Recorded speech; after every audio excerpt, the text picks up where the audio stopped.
So in this section, we're going to talk about some identity security services, particularly multi-factor authentication. Now, what is multi-factor authentication?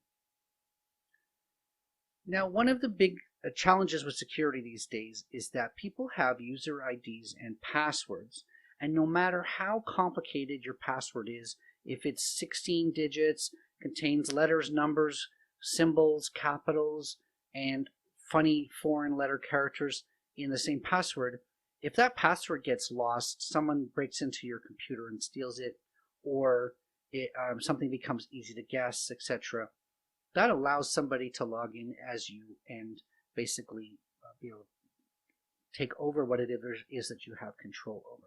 So a user ID and password is not entirely secure simply because it can be lost.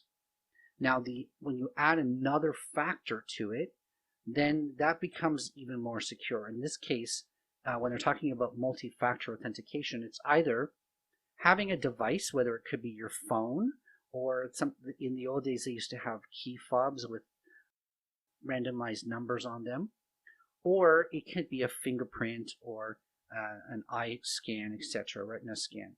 So the multi-factor authentication refers to having more than just your password as a way of authenticating. And that's why it becomes more and more common for you to require your phone, and either you get an SMS message, you get an email, or you get a randomized number in an application that you have to type in order to log in just beyond your password. Now, Microsoft Azure Active Directory does support this. Either you have to pay for it, so it is available as an add-on service.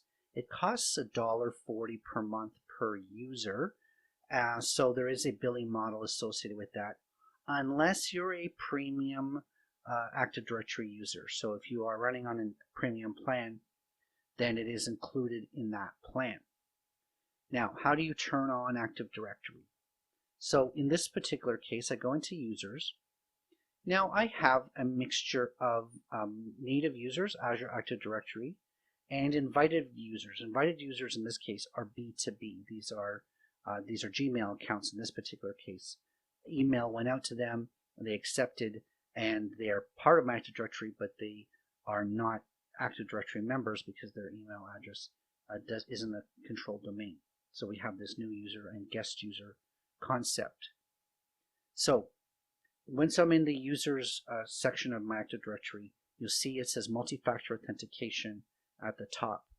When I click this, it's actually going to take me out of the portal into a separate website. So I'm going to zoom in a little bit, and we can see it is a Microsoft website, but it's basically completely different than the portal, and it's opened in a new tab of my browser actually.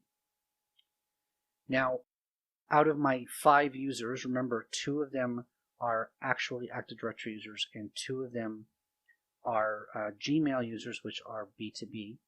So I can actually only enable multi-factor authentication for 2 of those users. You can't enable it for users that are not part of your Active Directory as native users. So I've chosen the 2 of them, and I can click Enable. Now it says about enabling multi-factor.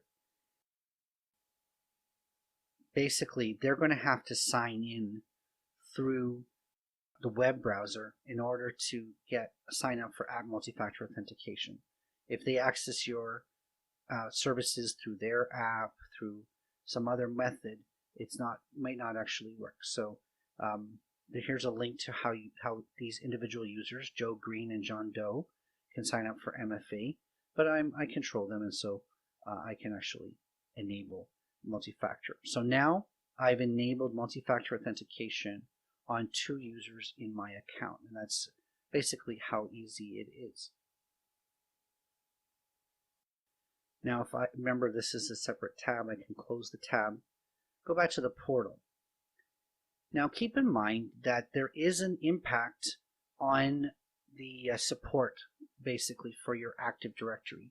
So now that you've got users that are forced to use multi-factor authentication, what you're going to end up with doing is people have their ID, they have their password, but they don't have their phone, their battery has died, they lose their phone, or they changed their phone number but they didn't migrate their multi-factor authentication.